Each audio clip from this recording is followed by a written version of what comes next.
All right, y'all. We about to get into this. I got Mia, the Glama-Holic God, aka Oprah, aka Jay-Z. You know what I'm saying? I had Teach 'em Chuck on here first. Mia, my second episode. Who I'm gonna have on here next? Elon Musk. Where you at? Where you at? I know you just bought Twitter, Elon. We need you on here. What's up, Mia? What's up, David?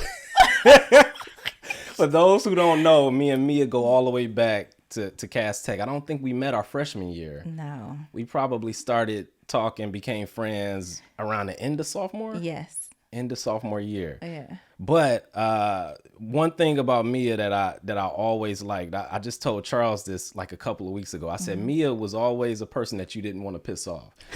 It felt like if you was pissing me off, you was pissing off one of the elders or something like that. You know what I'm saying? Like one of the ancestors, because you always had this older, I don't know, spirit about it. It's like you had this, auntie. Yeah. So if Mia's mad at you about something, like I was a complete liar in high school. Not a liar in a deliberate sense, but more so like I didn't say things that were honest. I would just say things to appease people, not Mia.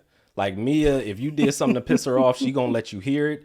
She gonna give it to you raw, uncut. You know, she gonna be cool with you afterwards, but you gonna get the unfiltered, honest truth from her, and that's something you know that exactly how I feel. Exactly. Well, where did that come from? I mean, because even at that age, knowing who you were and standing on your integrity, being honest and truthful, who would you say inspired you to be that way?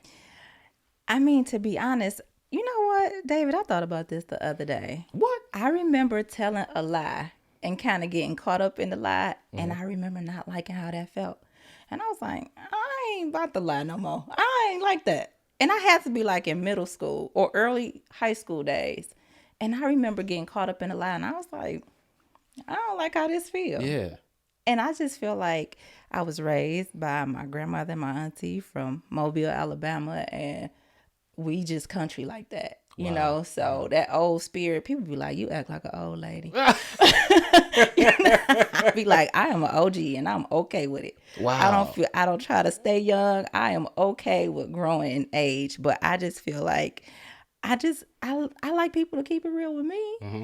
And I feel like when you sugarcoat stuff, when you dance around certain things, it only does damage to, not only to yourself, but whoever you're talking to. Wow. Yeah, it's this guy by the name of Jordan Peterson. He's a clinical psychologist, right? He's also an educator. And he said when you tell the truth, it makes you stronger actually. But if you lie, then it weakens you to a degree. And then you'll get to a point in life to where you can't even rely on your own judgment. Yep. Because you're kind of all over the place. You're not grounded anywhere. So the fact that you knew that at a young age, and I found this shit out when I was like, 28, when I got married to my wife, is remarkable. So, okay, you mentioned your grandma, you mentioned your auntie, right? And I know you grew up on the West Side. Yes. So what was the first house that you remember living in, and who lived there with you? Was it your mom and your grandma? 10026 Yosemite. I'm from Dexter and Connerwood. What? Oh, shit. Damn. Yeah. I was on Dexter and Connerwood. That's one of them places where you got to just keep driving. You know what I'm saying? You don't want to. Hey, out of towners, when you come to Detroit, just don't go there. Okay. Don't like get no gas. Don't do. I don't. It might have changed since then, but I'm. Oh, no, don't do us like that. I was there. It was my entire family lived in that house. My mama, my two sisters, my cousins, my aunties, my nieces, my nephews. Up until I was 10 and our house got firebombed. Wow. While we were asleep. So. Wow. Yeah. Like, are you talking about the wee hours of the morning? Like in the middle of the night. Middle of the night? Yeah. I would have been the first to go. I was asleep. It was an enclosed porch, and me and my grandma's bed was right next to the porch. And she woke up and got everybody out the house. Yeah. So what did y'all do after that? So from there, we went to Finkel and Burt Road, 15426 Burt Road. Hey, that's another. Brightmore. Yes, that's me. Don't go to that area either. But yeah, so wow. So then you go from there to there, and who's in this house now? It was So at the time, my mom, she lived on 7 Mile in Hartwell. So, but I'm a grandma's baby, so I stuck with my grandma. Yeah, yeah. It was 10 of us, so. And then when Munchie came along, it was 11. Wow. And do you know, about a few months ago, I looked up the square footage of the house. It's still standing, but nobody, it's nobody on that block anymore. The square footage of the house is the size of my basement now. So What? it was 11 of us. 11? In about 800 square feet. What? Yes. I've been knowing you all these years, and I don't even know if I knew that. No, it was 11 of us in there. So okay. That White House y'all used to pull up to. Yeah. It was 11 people in there. That's why you ain't never invite us in? Nope. Shit.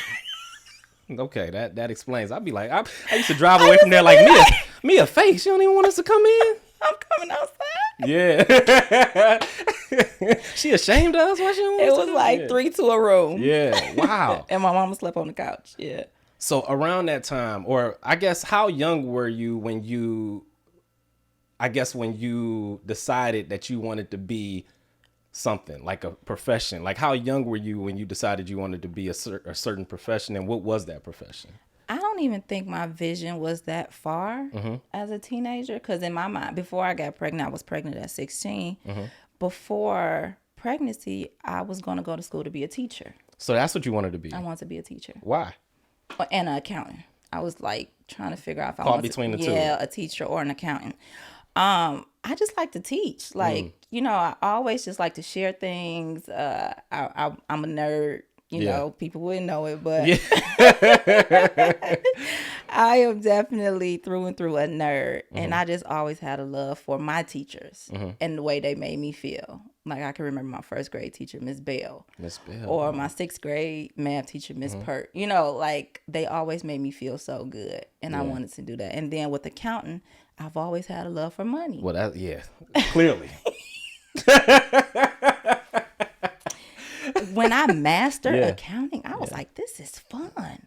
Wow. And for me, I'm like, I always say, like, I ain't good at math, but I'm good at money. Yeah. Yeah. And I fell in love with accounting, and I was like, that's what I want to do. Damn. Something that had to do with money. Wow. And so now let's fast forward to Munch. You had Munch when you were 16? Pregnant at 16, I gave birth at 17. And my birthday is in November. Golly. Okay. And then from that point, again, you grew up, lived on the west side your whole life. You ended up moving to Oak Park. Yes. With your mom. 12th grade year. Mm-hmm. All right, I got to tell people this. Mia was like gracious enough to let me in. And, I came over to your house a couple of times when Munch was a baby. I remember holding him a few times. I still have that picture of you holding him. Yeah. I should have brought it. You damn well should have. You damn well, because I need send it that. to you when I get home. Absolutely, Mia. But I remember thinking to myself at that time, because obviously I was active at that time. Absolutely. And I was like, damn, if this happened to me, if the same thing would have happened to me, I would have crumbled. Yeah. But you didn't. You stepped up. And from the beginning, you prioritized your child. Yeah. You wasn't like one of them younger mothers who was like, I got to live my life. You knew the importance of that role. Mm-hmm. And that was like one of the first times where I was like, damn, I don't know what I want to be in life, but I know I want to be a parent because I saw how you loved him. Yeah. And Jordan Peterson, I'm going to reference him again. He said the greatest relationship you can have is the relationship that you would have with your child. Mm-hmm. Right. Absolutely. And before I had children, I was always thinking like, damn, my mind, I don't know if I'm ever going to have a greater love than the love I have from. Then you had kids and you're like, oh shit, I get it. I get this whole circle of life. So at that age, like, what were you thinking when you found out you were pregnant? I thought it was over. For real? Yes. I'm like, my life is over. I was already accepted to Tennessee State. I was out of here. Wow. I got accepted with my ACT scores. I'm like, I am out of here. When that happened, I was like, oh, I am going to be a failure. I'm going to be nothing. Wow. Yeah. I remember feeling like I was damaged goods. Like all that stuff that we are fed started to come into play. Mm-hmm. Like, oh, I'm going to be absolutely nothing. Yeah. And I remember all of y'all going off to college. And I was like, wow, I'm really not going. Like, I'm really sitting here with a baby. And then my mom was like, well, if you want to go to school, you can go and try, So I decided to go to Northwood University. David, I lasted 90 days. What? So what happened? One, I was missing my baby. Yeah. And because he had to be almost a year. I went second semester, or I don't know college talk, but I went after everybody else. So he was still so little, Yeah. And then just sitting in class, and I'm like, this ain't for me, you know. I knew I had like the independence of, feeling like an adult and going to class, fixing my schedule that was best for me. But when I got in there, I was just like, no. I went for entertainment, sports, and promotion management. And at that time, I knew I wanted to be in the entertainment industry, behind the camera, never in front. Never did I think that I would be in front of anybody's camera. Yeah. And at that time, every day I went to class, we talked about LeBron James. And it was the whole Hummer fiasco going on then. And I was just like, this ain't for me. Yeah. I can't do this for 2-4 more years. So it was missing Munch coupled with the fact that this ain't my world. Nah. I got you. So you come back home. I came back home. Right? You still in Oak Park.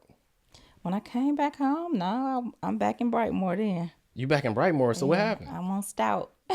Okay. We moved out of driving Stout. It was just you and Munch, or you Munch and your mom? Me, my mom, my sister, Munch. Yeah. Got you. Okay. So then from there, like, what was going through your mind in terms of how am I going to provide for this baby that I brought into this world who depends on me? Man, I started working everywhere. I worked at Target. I worked as a janitor. Me and Apple. We used to clean Kinko's bathrooms. Yeah. We used to have to go clean up Kinko's 6 a.m. in the morning before they opened. I'm talking about scrubbing toilets, everything. And I remember saying, okay, this is enough for me to go buy diapers. Wow. So that's why you and Apple are so close to this day, because y'all kind of went through the trenches with each other. Still to this day. Can't live without her. Wow. Yeah. So you took a lot of small jobs pretty much. Yeah.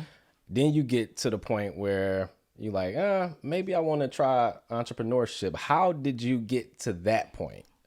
I mean, back to working every job. I became a data entry clerk I was actually working 3 jobs at one time. So during the day, I worked at this place in Highland Park called Helm. We sold owner's manuals for cars. I would get off work and go work at Aldi, the grocery store. Oh, yeah. I would pack my bag, change in the bathroom. And from Aldi, I would go, and I was a liquor promo model. So I would go around to different bars and, pass out free shots. What? Yeah, I was busting my butt 3 jobs. 3 jobs?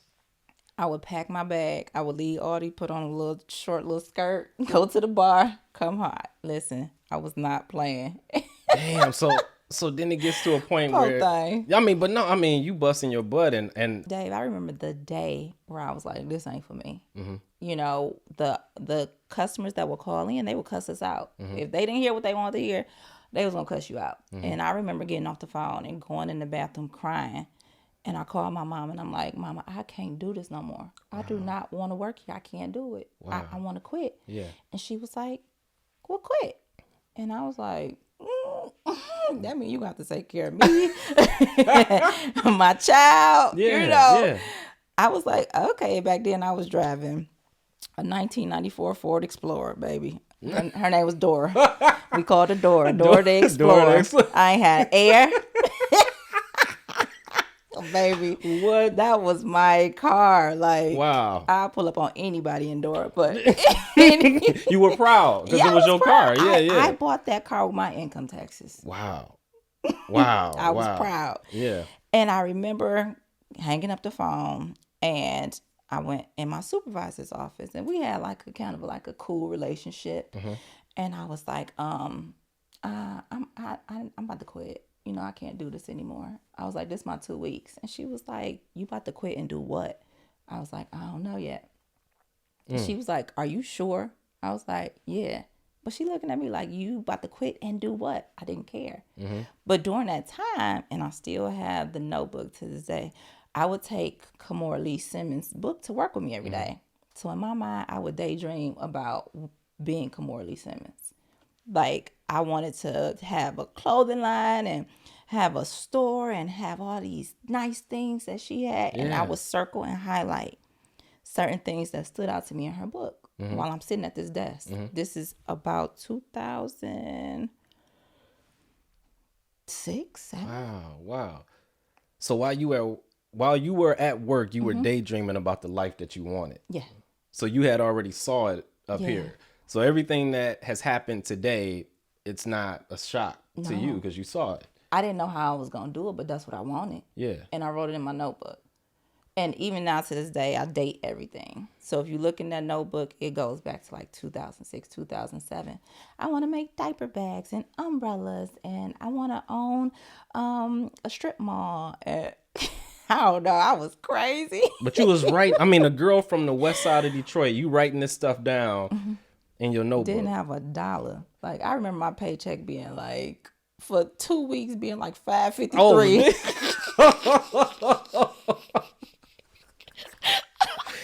Damn. And that's no disrespect No to people disrespect make it. Yeah, at all. yeah. That's where I was But that's where you were at. Yeah, that's where I was at in life. And I would take that whole $5.53 and spend it in about 4 days. Damn. Doing whatever, hanging out, partying. And at that time, I'm out partying, Dave. I'm not focused. I'm not taking myself serious. Like, I am out living life. Yeah. You know? So when I quit, no, hold on, let me back it up. That was my 2 weeks notice. David, day number 6, I went back in her office. I was like, I gotta go today. I was like, I can't stay for 2 weeks. You couldn't make it through the 2 week? No. Damn. Yeah. If I'm lying, I'm flying. You call my best friend Leslie right now. I walked in there. She was like, okay, well, you're not gonna get paid. Like, you for the rest of the, I was like, I don't care. I'm out of here. I'm out of here. Yeah. I remember going then and just having a temp job that would have me just for a few days. Damn. Just so I could like feed and clothe me and Munchie and do what I needed to do. But a full-time job. You didn't want to be locked into any long-term commitment. Absolutely not. I got you. I have a problem with people telling me what to do. And I remember, and I look back at myself and I be like, you're crazy. I remember pulling up. I got a temp job at Southfield High. And I would listen to T.I. and Rihanna, just live your life. So every time I hear that song, I think about pulling into that parking lot. Yeah. I was like, oh my God, I hate it here. It's only for a few days, Mia. I remember the lady coming up to me like, oh, I can extend, your position. We need you for another week or two. And I was like, no, this is my last day. Damn. Okay. I only need a little bit of money. Yeah. I needed a little bit. Just a little bit, just to get me to the next. Yeah, to get me to the next temp. Yeah. After that, I got a job at Goodfellas, a men's clothing store. Goodfellas, okay. I remember my first day, my friend Joe hired me. I remember pulling up in the parking lot and Dora was smoking. My 1994 Not 44. Dora the Explorer. No. I got out the car smelling like fumes. Imagine pulling up to your first day at work, all these men in the store, my truck smoking. I'm like, oh, so my they came Lord. outside and everything, and I just walked in smelling like fumes, and I was like, whoa. Wow. But I worked there. Yeah. I liked being there because it was in fashion. I got you. I could fly to Vegas and help them pick out clothes. And I was surrounded by something that I enjoyed. From there, I went to a women's boutique, and that's where I started my blog, right there in that store. I begged my mom, and just to be clear, like, we weren't financially savvy, barely financially stable. You get what I'm saying? I remember begging my mom to buy me this little notebook, not even a laptop. You know, the little notebooks. Yeah. We went to Best Buy. I don't know where she got this money from, but she bought me this notebook. I think she asked her then boyfriend for the money and got this notebook, and I would go to work, and like I started my blog there. But to back up, the person who told me I needed to start a blog was Brian Wallington. What? Shout out to Brian Wallington, man. Yeah. Wow. I call him my angel. Wow. He used to be like with Tia too, right? Yeah, they're married now. Oh shit, I'm sorry. Yeah. Tia, I didn't know that. Tia, I didn't know. Y'all still together. That's what I mean. And just had a baby boy. He's Congratulations. a few months. Congratulations. Yeah, Wow. Yeah. Wallow was my angel because I'm always call myself a dinosaur. I started this before Instagram, before social media was popular. Every day on Facebook, I would share like fashion tips and what I bought from Forever 21 and, stuff like that. And he took me to Starbucks one day and he sat me down and he's like, you need to start a blog. And I'm like, what is a blog? Back then that was not popular. You're talking 15 years ago. The only blog I knew was MediaTakeout.com. MediaTakeout.com. Yeah. I remember I used to be scrolling through that thing every day. Yes, every day. Like, what gossip can we read today? That was actually Instagram before. Yep. Yeah, exactly. Yeah, that was actually like TMZ before the CMZ, And I didn't know what a blog was, but that night I went home and I Googled it. And I Googled how to start one. I had my blog up within 5 days. Damn. Yeah. Damn. Okay, so you writing all this stuff in your notebook in terms of what you want to be, how you want your lifestyle to be, right? What happened when you told people around you this stuff? Like, hey, this is what I want to do. Like, what were some of the reactions from your family members, your friends? Definitely my friends. Chrissy and Apple just always been like, whatever you gonna do, yay, let's do it. Like, go Mia. Yeah. And that's why they still with you today. Yeah. And you know what? To be honest, I would feel a little bit small to compared to them. Apple's been at her great job for 15, 16 years. Chrissy in college, getting her master's. Oh, let me tell you. I was dating this guy, right? Oh, we about to get the tea, y'all. I was dating this guy when I was working at the women's boutique. Yeah. He came up to the store one day and he's like, Apple got a good... I don't want to cuss. Can I cuss? Yeah, you can cuss. Hell the fuck, yeah. I remember when you did. Sorry, Ma. You used to didn't cuss. I didn't, but that didn't live long. He used to always say blank, beep. I used to say bench instead of bitch. Be like, shut up, bench. Yeah. Bench better have my money. I was so corny. Oh my God. Just hearing that. Like, why were you friends with me? Be like, you baby bench. Why were you friends with me? Oh, don't tell. We gonna delete that part. We're gonna delete that part out of here. I'm screaming. So anyway, the guy came up to the job to see me one day and he like, Apple got a good ass job. Chrissy, she always worked for the city. Chrissy got a good ass job. And you working in here. And I was like, damn. And then I was like, all right. Yeah. I'm about to show you, nigga. So that was the thing that propelled you forward. Wow. I'm like, I thanked him. I have thanked him. Was he doing it to push you, or was he doing it to? He was like he just was being honest. He was being honest. Yeah.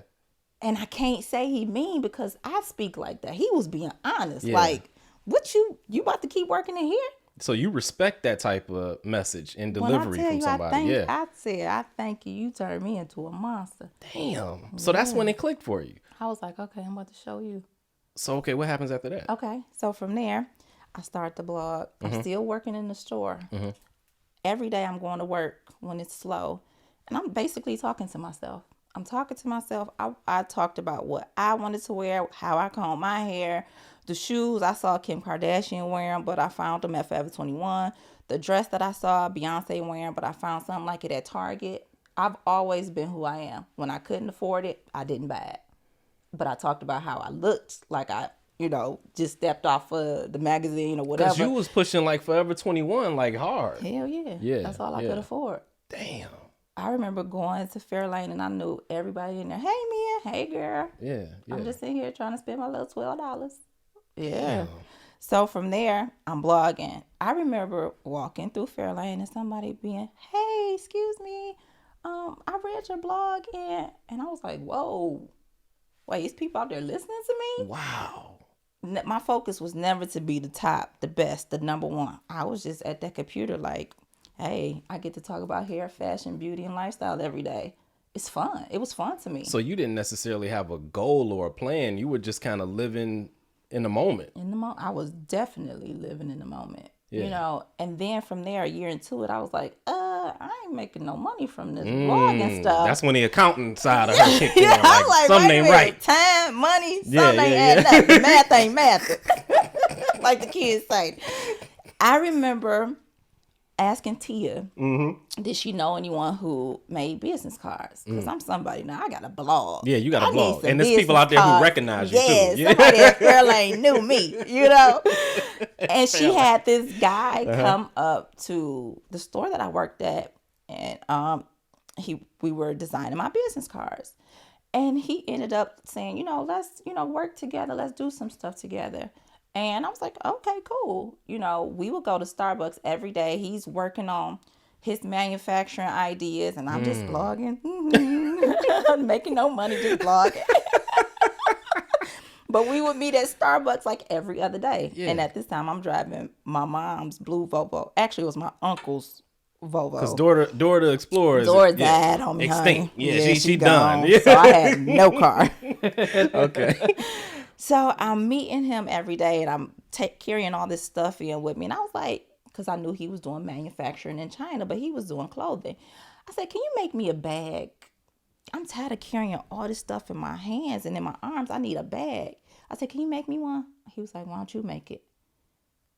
So I was like, what? I don't know how to make no damn bag. What are you talking about? I went home that night and I Googled, and he said, just send me how you want it to look and this, and that. And I went and I found a tote bag. And I was like, I want it like this. And for those who have the first tote, I made it with a pink satin lining, which was crazy because it ripped and would get dirty. Just stupid, it's girl. It's not the best design. No. But it was your first. It was my first. Yeah. And I sent him how I wanted to look. He sent it over to his manufacturer. And he was like, okay, it's $99 to get this sample made. I left that boutique with $384. You still remember, damn. Yeah, I got the receipt on my vision board. Wow. My last payout was $384. Wow. And I was like, damn, I gotta get him 99 of this. You subtracted it like, oh, okay. I still need money for groceries. I still need money to hang out. Because that's what I was doing. Yeah, damn. Wow. So I gave the $99. Within a few weeks, I had my sample. Wow. So I'm like, okay, so now what? This is another angel. My thing is, I have a few angels that come about, and I give them their roses every chance I get, He said, okay, now he mocked it up, and he said, put it on your website. He said, pre-order now. I was like, okay. So I uploaded the picture, pre-order now. The bags, my totes back then were $50. $50. Wait, hold on. Okay, pause. Were you on social media at this time? This is just Facebook. This just Facebook? Yeah, this was 2010. Okay, so you got the pre-order joint up. Mm-hmm. Okay, from there. Pre-order joint. Next thing you know, people are actually giving me their money, giving me their $50. My first customer was Robin, who is now Robin that went to Cass, Robin Fuller. She's now my accountant. Shit. She's so that's the connection right there. I remember, and this is just a side discussion or whatever. We're going to get back to the main point, but I can remember you shouted her out, and she was like, damn, the Mia effect. I think her followers jumped up thousands just because of that. So it all makes sense. Yeah. Anyway, keep going. She placed the very first order. I was really like testing it out to make sure it actually worked. Yeah. But Robin now handles all my money. Damn. And she was my very first customer. Not only my very first customer, even when I got the ball rolling, I did a photo shoot in her house, like just in the corner of her apartment. Yeah. For same girl, different hair. Like, I got some stories to tell, but I did it. I did whatever needed to be done. I did it. So from there, I remember pulling up on somebody, Facebook, the word of mouth is how I got here. I pulled up at a nail salon on 7 Mile and Telegraph. 7 Mile and Telegraph. And I walked in and I was handwriting my receipts. And this lady gave me her $50. And then the girl next to her was like, what you buying? She was like, oh, she sell bags. She was like, let me see a picture of it. Showed her a picture of it. She like, I want These people didn't know me from Adam. Yeah. Gave me her $50. I said, it'll be to you. Let me have your email, your phone number, da da da da. It'll be to you in 30 days. Wow. I remember slipping and sliding down to River Rouge and Livonia, everywhere somebody, and no car, still using my uncle's blue Volvo. I'm talking about slipping and slide. I don't care what time of night it was. I was running to get that $50. So like Master P, you selling shit out your trunk pretty much. Listen, during that time, I'm still hanging out. Yeah. Bar 7 had karaoke night on Thursdays. I had these tank tops and these totes in the trunk of my car. And I had my receipt book. I would always go to Bar 7 with my receipt book. I would go around that bar collecting the $50 because I only needed a certain amount to cover the entire shipment. So I needed to sell like 30 in order to have a full 100 order. Okay. David, I had sold probably about 80 before the totes even got here. Wow. Yeah. So is it safe to say that the amount of business you were getting at that time exceeded your manpower, kind of, right? Yeah, it was just me. It was just you. In my bedroom. Wow. Yeah. So I remember literally waiting for the totes to get here. They got sent to my friend's house who, plugged me with the manufacturer. I remember pulling off with all these these boxes in the back of the blue Volvo, and Nicki Minaj Moment for Life came on as we pulling off. And I was like, yeah, I want this. I like this feeling. Yeah. From there, I'm talking about shipping and everything out of my bedroom. From there, I've always been myself. Ever since high school, I was the girl with the red hair and the ponytails looking like Punky Brewster. So I've always changed my hair. And I remember going over Chrissy's house and I walked in. I think I had blonde hair. I had some type of crazy hairstyle. And her father, God rest his soul, Mr. Westbrook. Mr. Westbrook. I walked in and he said, "Mia, is that you?" I said, "Yeah, Mr. Westbrook, same girl, different hair." And my friend, I told the guy who I did the manufacturing with, I was like, I told Mr. Westbrook, same girl, different hair. Damn. He was like, "Put that on the shirt." I was like, "What?" He was like, "Put that on the shirt." He said, "Do you know how many women can relate to same girl, different hair?" And I was like, yeah, everybody I know." He mocked up how it looked, put it on a mock-up shirt, pre-order now, put it on the website. Next thing you know, I'm slipping and sliding all that over everywhere, selling this same girl, different hair t-shirt. I think, so you mentioned something, you was like, me, I always been who I am. One thing about you is that you've grown so much over the years from what I can see, what I can witness, but you still had the same spirit. So the same way you might be with your mother, like the daughter, Mia, is like the same friend of Apple, and it's the same mother of Munch, and it's the same boss to her employees. The same spirit is there. Yeah, the role may change, but you've been the same. So even when you sell this merchandise and you say, okay, same girl, different hair. And it's like, no, that's a great phrase, but it wouldn't work for just anybody. It's the person behind it. And I think just you being authentic, no matter who you around or what room you step in, that has a lot to do with it. Would you agree? Absolutely. And people always say, like, you so real. And I'm like, I don't know how to be nothing but myself. When I walk into a room, I don't care if I'm in the room with $1 million lawyer. I'm talking like this. Like, I can only be myself. I can't turn into like somebody. That's like suffocating to me to try to be somebody that I'm not. So, that's all I know how to be. And I am my brand. Glama-Holic Lifestyle to me I've always been ghetto fabulous. Always. Have I not? Always. Yeah, no. That's the definite truth. I've always had big chains and, But there was still like this, you still carried yourself with class at the same time. Yeah, I'm still a lady, but I know. Yeah. I know.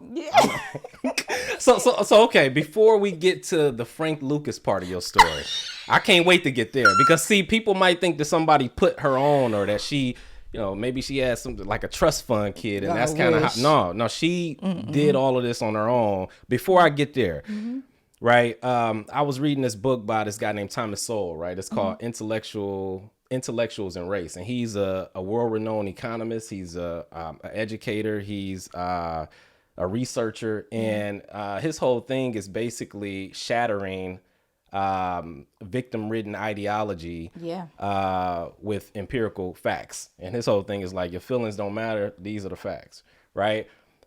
In this particular book, Race and Intellectuals, he said as early as of 1887, right, these Italian immigrants were living in Argentina, right? And they had twice as many bank accounts at one of the largest banks in Argentina as the Argentines. Italian immigrants, they wasn't even from there, and they got twice as many accounts. He said the reason for this is because of their scrupulous honesty to want to pay back their debts, and how frugal they were, and they took on these low, hard, menial jobs, and it didn't matter. They was going to pay their debts back. Well, that reputation that they had followed them no matter where they went. So even in the U.S., in San Francisco, Bank of Italy was opened up, not by an Italian, but by somebody who wanted to basically try to gain their clientele. Okay. So they called it Bank of Italy. They like, we got to get them because they pay back all their debts. That works in the best interest of the bank. That later became the biggest bank in the world, which is Bank of America. Wow. Right. So there's this catchphrase. I don't know who made it up. I want to say you did, but I saw it flying. It was like wildfire on social media, called "Pay Them People." It was people saying, "Mia told me to pay them folks off. She told me to pay them people." And I'm like, yo, when did, because obviously you wasn't fiscally responsible your whole life. Where did that come from? Where did that behavior or those habits start to change where you were adamant about paying these people that you owed off? First of all, can I just say that I did not create that? You didn't? No, Rick Ross and his baby mama was like beefing on social media. Yeah. And it was her telling him to pay them people, the child support people. Yeah. I didn't create pay them people. I thought it was because everybody was like, Mia said pay them people off. I mean, when it comes to debt, I do tell them to pay them people. I'm just saying I got that from Rick Ross baby mama. Shout out to Rick Ross. Shout out to Rick Ross baby mama for that. Baby mama 1, 2, whichever one of y'all. Yeah. But I connected it with paying your debt collectors, your credit cards. I grew up watching my mother, single mom, lights getting cut off. You know what I'm saying? We eat. Me and Chrissy was just laughing about this the other day. We was eating fried okra for dinner. Fried okra? No meat. I would have starved. I'd just drunk water the whole night. I love fried okra and hot sauce. Oh, yeah. shoot. Oh. Listen, I grew up seeing this. And then even me as an adult, like I said, I get that paycheck. I'm spending it right back out. Because in my mind, I'm about to get paid again next Friday. I'm coming from... The only time I've ever seen a comma was during income tax time. I've never seen a check with a comma. So you thinking every time around income tax, I'm getting about $3,000. Like I can't wait to get that. We going shopping. That's what I come from. I come from my mom telling me, yeah, get that Best Buy JCPenney credit card, and then not being able to pay back. I didn't know. I'm like, I'm just going to keep paying this minimum payment. This $25. Wow. And the whole balance is like $1,200. Yeah. I'm talking about up until 2015, my credit score was like a 541. I knew nothing about money. Yeah. When it kicked and clicked for me, I would have to say about 7 years ago. About 7 years ago, Damn, yeah. I was like, I like money. And I like it. I like what it does for me and my family and the people around me. So not like money in the sense of I worship it, and I've had prophets tell me that God trusts you with his money. And I always say, this not my money, this his money. I'm just if he tell me to do something for somebody, I do it. Absolutely. No question about it. I don't hesitate. This is his money. He just put it in my bank account and he trusts me with it. So about 7 years ago, I was like, I love money. I want to start learning more and digging deeper into it because I like the way it feels when I have it and what I can do with it and how I can help people. You can change people's lives. I can change people's lives from it, you know. And my thing is, I'm gonna always be okay. One thing I learned about myself is I know how to get to it. I'm gonna always be okay. But it's some people who need don't, a little assistance. Yeah, they need a little assistance, you know. So when it came to looking around the black women, I remember Chrissy having a 800 credit score in our early 20s. I remember Chrissy having an American Express, and I was like, damn. Yeah. I was like, oh, she got money. She got money. And hearing her father teach her about savings and how to pay off balances and stuff, and I was like, I want that. Yeah. You know, so when it got to the space of, okay, I got a couple dollars. Now I see how these things work. Nobody that looks like me and who talks like me and says pay them people is teaching women who look like me how to have money. Where you can have it at any level at any income level. So a teacher can save $10,000. You know, somebody who works at the plant can save $20,000. When you start looking at the habits around you and start realizing, whoa, I should be doing this. This money makes more sense growing over here than it is at the mall. You know, and that's how I came up with how to lose $50 a month. Damn. If you can start with taking $25, I asked a question on Facebook one day. This is how that came about. I said, how many people don't have $500 saved? Raise your hand. And I was like, this is no judgment. I said, if you don't have $500 saved, raise your hand. I'm talking about me. I don't have $500. And I remember talking to my friend, and I was like, do you feel like you could save $25 every 2 weeks? And she was like, hell no. I said, what if you didn't go to Chipotle on Saturday? Would you be able to save that $25? And she was like, well, yeah. But I ain't trying to give up no Chipotle. Right. Yeah, right. I want my Chipotle. I said, if you step out your car right now and drop $25 and you drive off, it's gone. Yeah. That's how I use the analogy of saving money. You got to act like it don't even exist. Damn. Yeah. You know, but nobody, my thing is, as smart as I am, David, sometimes you got to like feed me information. You got to chew it up and then feed it to me like I'm a kindergartner. Yeah. I don't always grasp things if they not broken down in my language. And my language is I talk like this. I say pay them people. Right. I'm country as hell. Yeah, you know. I don't really relate to Susie Orman. Yeah. You get what I'm saying? Yeah. I don't really relate to what's the guy, the debt-free guy, you know, Ramsey. Yeah. Dave Ramsey. Yeah, they don't look like me. They ain't from where I'm from. So how can they tell me that I can save money and be financially free and debt-free and all that? So I was like, I'm going to be that person for my people. Yeah.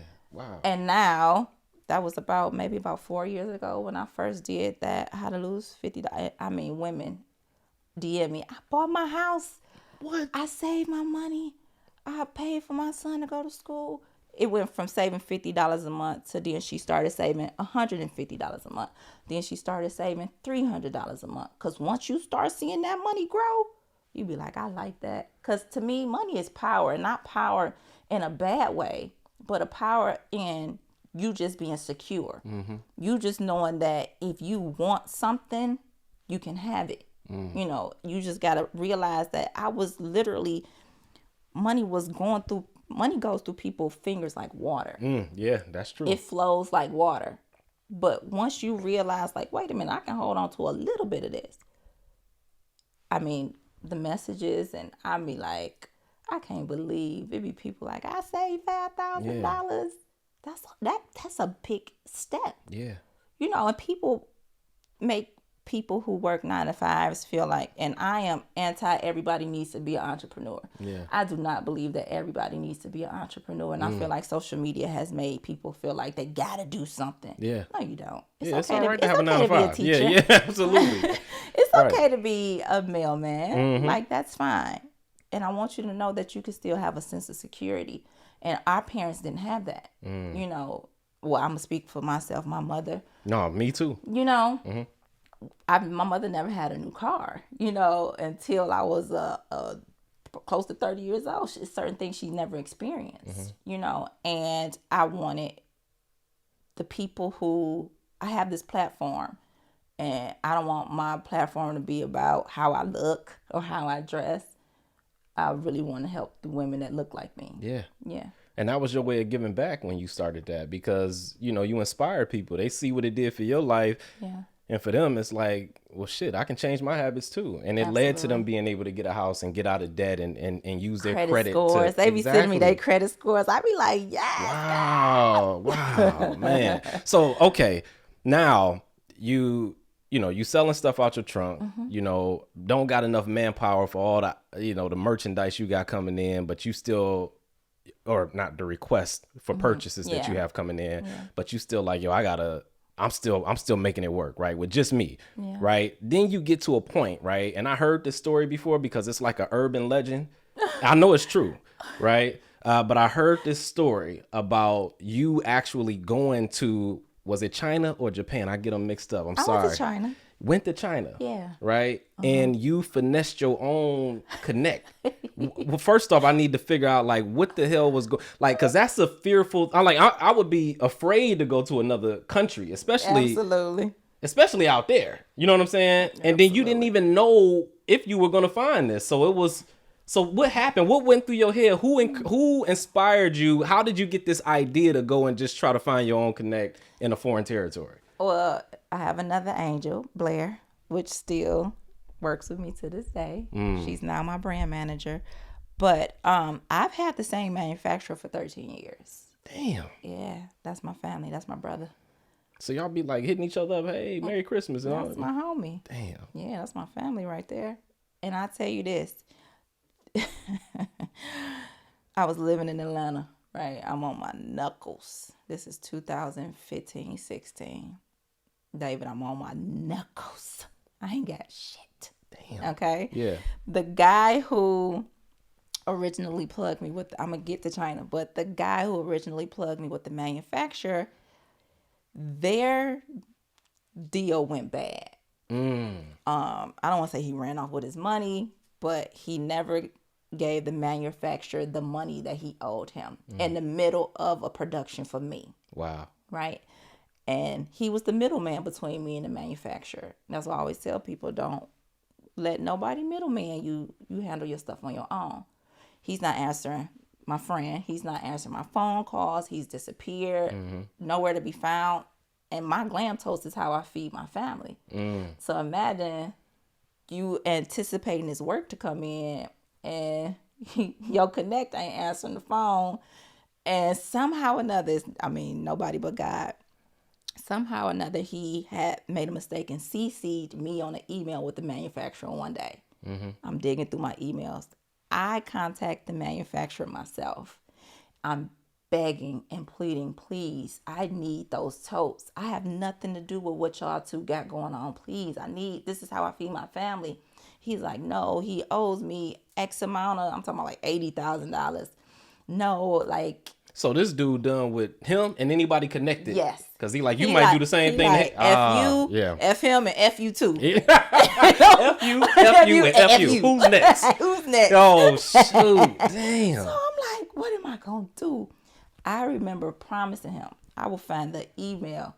I remember begging and promising him, if you please send me these bags, we will make so much money together. I sent this screenshot to him a few months ago, and I was like, do you remember this? I remember pleading with him. He was like, okay. He ended up sending me the totes. Boom. Sent him the money. We was cool. Still now, years later, he was on his knuckles too, because he had ended up borrowing some money from a loan shark for my friend's order. Wow. They came and took his furniture, everything. Well, at least they didn't take his life. I'm glad he's still here. Yeah, wow. exactly. Wow. Yeah. I guess they don't play in China. I hope I never found out. 13 years later, yeah, he is up. Damn. That's when I say that's my family. So y'all both was at a low point. We was both down here. Yeah. I promised him. I said, if you send me these totes, I promise me and you'll make a lot of money together. I didn't know. I was hoping. And he took that's a big risk on this end too. Yeah, he sent it to me. I sent him that money. From there, it's been This before you went to China. Yeah, this is before I went to China. Wow. So you got that connect and hadn't even been there?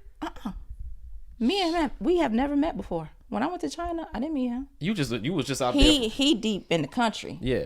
I wasn't going out there by myself. Yeah. So 13 years later, my brother, my family, we've never met. Wow. I named his kids. Like, that's my homie. Damn. That's an even more impressive story than you actually going there. You did everything from here. Yeah. And you had to have an incredible mouthpiece. I mean, you sold your vision to this guy, and he didn't know you, hadn't saw you, none of that. No. So what do you think? I mean, it's hard to get inside of his head.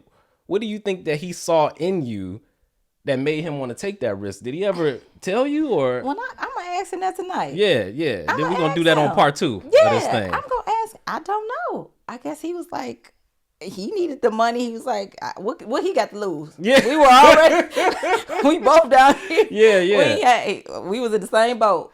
Damn. He up. So now, I see truckloads of stuff coming, right? And it's coming in your house. I saw a picture of your living room was filled with boxes of orders. And I'm sure at this point you thinking, I got to get me a warehouse.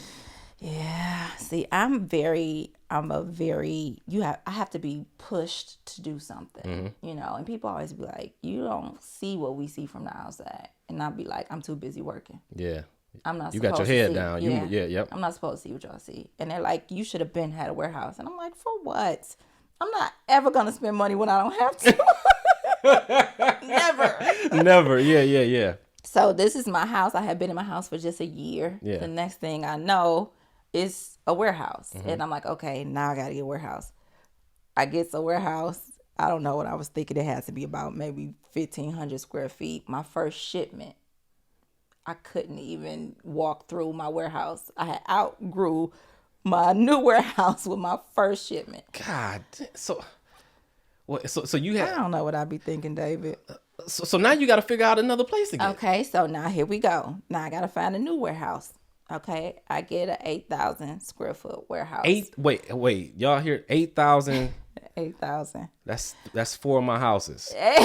4 times the house I got now could fit inside there. I'm sorry. Yeah. 8,000 square feet. Wow. I was there for 4 months before I was like, oh my Lord, I need another warehouse. Damn. 8,000 square feet. So here I am right now in the middle of construction for a 20,000 square foot warehouse. Right now? Yeah. Wait, 20. This is crazy. Hold on, this is crazy. 20,000 square foot? 20,000. Okay, how many employees you got? Right now, it is 7 of us. 7? I have 7 W-2s and I have about 12 1099s. Wow. So if you were to get inside their heads, do you think you're a good person to work for? Absolutely. Yeah. Absolutely. And Chrissy, and I don't want to tell her business, but Chrissy is now my HR director. What? Yeah. Damn. Yeah. Dang. I took her from the city of Detroit. Yeah, wow. Yeah. She is over all my company, all my businesses. Oh my God. Yeah. So, okay, I'm rewinding. I remember she wrote me a note and I put it on top of my vision board. Yeah. And it said, "You will be successful. Love, Chrissy." Wow. Yeah. So that's kind of hard, right? Because back in the day, this person told you, this guy, he was like, shit, Chrissy got this. Apple got this. What you got? Mm-hmm. And you even said you felt small in comparison to them, but never felt like jealous, never felt none of that. You were supportive of their wins are my wins. Exactly. Yeah. And then you flip it and they're just as supportive as you now that you're ascending to these heights. And now y'all winning together. Uh-huh. Golly. Yeah. Wow. Okay. So again, a great person to work for. And I would imagine because you're honest, you have no problem holding people accountable, Chrissy, but you take care of your people too. I take care of my people. Chrissy's thing is that I lead with my heart. Mm. So like today we had a health insurance meeting and I'm like, the best of the best. I don't want them paying an expensive copay. I don't want them paying too much for prescription. And she's like, but what about the finances? Like, I'm looking at the numbers and you talking about how you want. I said, well, that's what what I want for them is what I wish I had in an employer, you know? So like their birthdays is a holiday. You off for your birthday and you get paid. Yeah. Damn, y'all hear that, business owners? The reason why y'all people keep quitting on y'all asses is because you don't appreciate your employees on their birthday. My assistant has been with me for 10 years. 10 years. Wow. She was my intern. And she would come to my house and help me ship orders for free. Yeah, and now still with you. Yeah. So what are people, because, okay, Tana, this is your youngest son. Yes. He didn't know broke meal like that, right? Yeah. He don't have it. Now, Munch, he knows. Your mama, all of these people, and they're seeing you rising. How are they reacting to this? Munch was with me shooting in the gym. Yeah. For sure. Oh, he was. Yeah, he was with me shooting in the gym. So it's kind of like he's an employee as well. He has a 401k. Family business, yeah, man. He has a 401k and health insurance and all those things. He works for me as well. Wait, hold on. That's a lightweight flex, right? That's a heavyweight. Wait, so you said your employees got 401k. Yeah. All of that stuff. Benefits. Yeah. The benefits don't start till July 1st, but they coming. A lot of black businesses or business owners that I know, it's really, they the only employee. So this is my first time talking to somebody who actually has employees and they got insurance and shit like that. And 401k, because my thing is I have to walk the walk that I talk. Yeah. You know, so if I'm talking about I want you to save money and you need to have a retirement plan and all of that, what I look like not having that for my employees. Damn.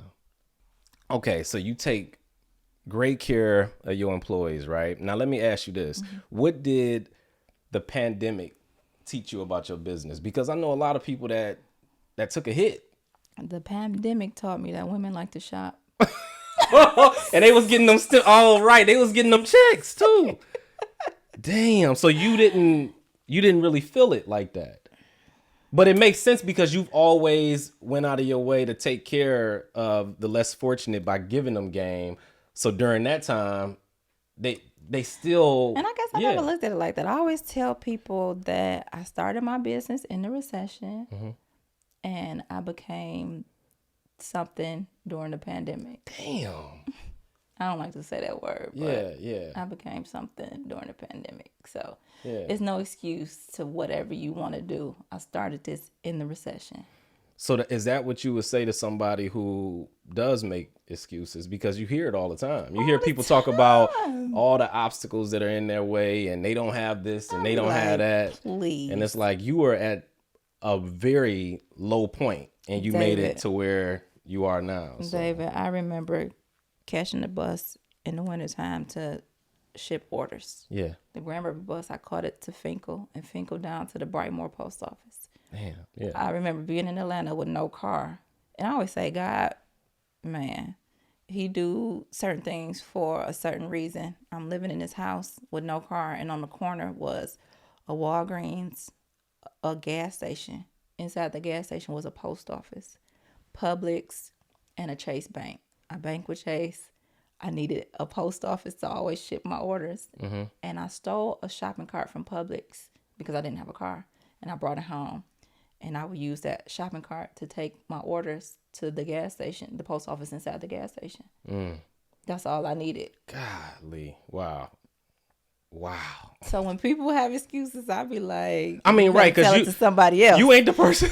You ain't the person. Like if they coming to you for some type of, console me and coddle me, that ain't gonna happen. You gonna be like, nah, man. That's why they call me Suge Knight. Damn. Ooh.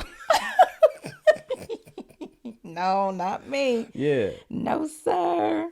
Not me. Man. Try that with somebody else, because there's no, whatever you want in life, if you really want it, nothing. And it's not to minimize the obstacles, but it's just saying you can figure out a way to overcome You figure it out. Wow. You can figure it out.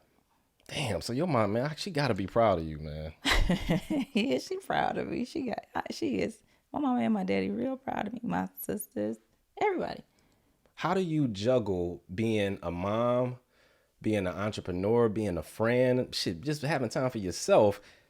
And maybe, I don't know, being somebody's significant other. I don't know. You don't have to mention that, but I'm just, oh shit. Oh, wait, you engaged?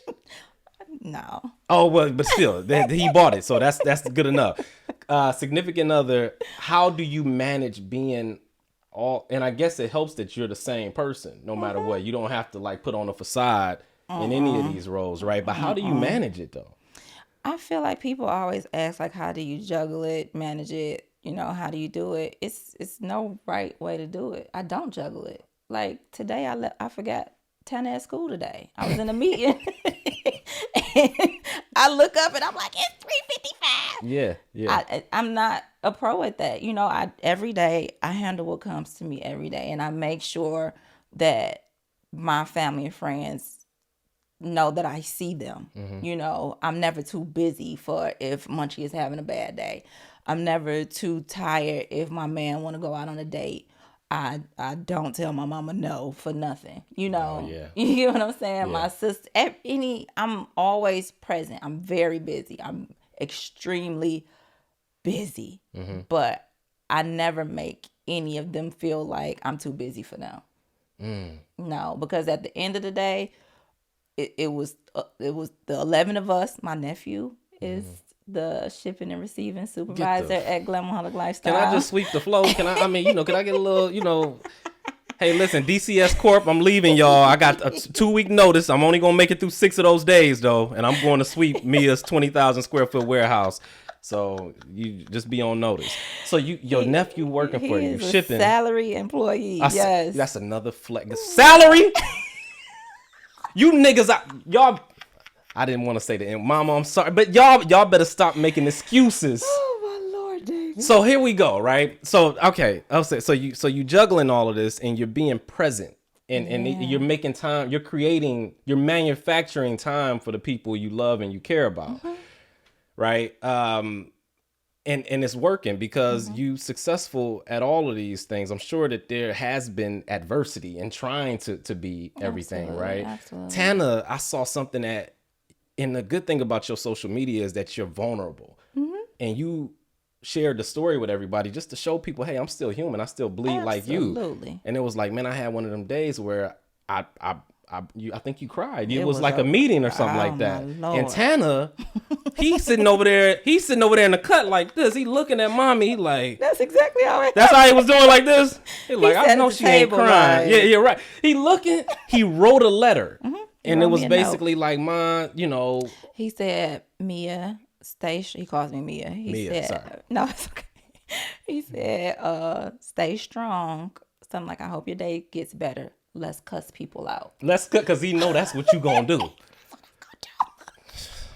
Let's cuss people out. Let's cuss people out. And he did, because I saw the letter. It was handwritten. Yeah, he said, let's cuss people out. So how did he slide it to you like this? He did. He slid it to me. And then I stepped away, and him and I went in the office, and we hugged, and I cried. Oh, wow. He is like, Tana, another little angel. Yeah. Like, Tana been there for me through some shit. And it's like that one right there. Yeah. He has that old soul too that you had. Oh my God. He is 60 years old. Yeah. And if I cry, it's all right, baby girl. Wow. Wow. Yeah. Wow. So okay. Final question, right? Detroit. Oh, that's it? Shit, no, that's it, because I know you got to get back to with the factory, planning with that factory. You know what I'm saying? Because the time is money. You probably done lost about 80,000 just in this hour. You know what I'm saying? So I'm trying to, but listen. So Detroit, right? You can live anywhere you want now, anywhere, and be comfortable. You still here? And I ain't leaving. Why? I love Detroit. I mean, I'm back. So I'm so Detroit, ain't I? Like. You can't even take it. I'm so Detroit. Yeah. No, I love it. Like, Detroit made me who I am. Yeah. You know, and I've been all around the world. Yeah. And I don't want to be nowhere else but here. You know, I said, you know, I'm going to buy a second home somewhere else, like a summer home. But that's about it. I'm not leaving. I'm gonna be like Aretha Franklin. I'm You gonna gonna be right here. You gonna be. I'm gonna be right here. I ain't going nowhere. Didn't Aretha Franklin have like the pink Cadillacs or something? I was like, I didn't even know they made them in that color. I'm gonna be right here. I ain't going nowhere. Damn. And so the reason why I had you, or I wanted to have you on this show, is because, and I was telling Jillian is actually my crew. She's like a one-man band helping me out. She's behind the camera right now. But I was telling Jillian that I don't know too many people who, again, my low was nowhere near your low, right? When you talk about living in a house, it's 11 of y'all. Somebody threw a firebomb in there. Then y'all had, y'all moved to another, all of this stuff. Like that's the lowest you can possibly go. You know what I'm saying? I mean, there's lower, but that's pretty damn low. Yeah. But you went from that and then you became this mogul. And mind you, I lived in LA for some years. So most of the people that I met out there, well, some of them were rich, but I didn't see the struggle. Yeah. I just saw them, they were rich. And then there was a lot of people who, we went to school with who had, 2-parent households. They were doing good and they grew up to be able to take care of their families and they succeeded. And I don't want that success to be diminished or minimized either. Because if you can take care of yourself and your family, that's a good thing. Absolutely. But I don't know anybody else. You're like an enigma. I don't know enigma, not a nigga. Enigma, everybody. I don't know too many people that went from this to that. And when I saw that, I'm like, yo, I can't never play the victim. Like, she's the living embodiment of the American dream. She did it her way. And I knew that this story would inspire anybody out there who would be sitting on their couch making all these excuses. Because that's what we do. It's human nature. And I felt like it would be inspiring to those folks. So I'm so honored and so glad to have you, on this show. And man, I thank you from the bottom of my heart. I hope we do it again. So. Oh, I gotta come back, David. This is fun. Hey, where do people? You for real? It is. Yeah. Shit. Okay, we all see. We official. Elon Musk. Elon Musk. You next on this. Here we go. So I want to say where can people find? They already probably know you, but where can they find you for those who don't? Well, my Instagram is Mia Ray, MIARAY. My business is Glama-Holic Lifestyle. Same girl, different hair. Website and Instagrams are all the same. Yeah. Man, that's what's up, man. Conversations with TinBridge, Mia. Thank you, David.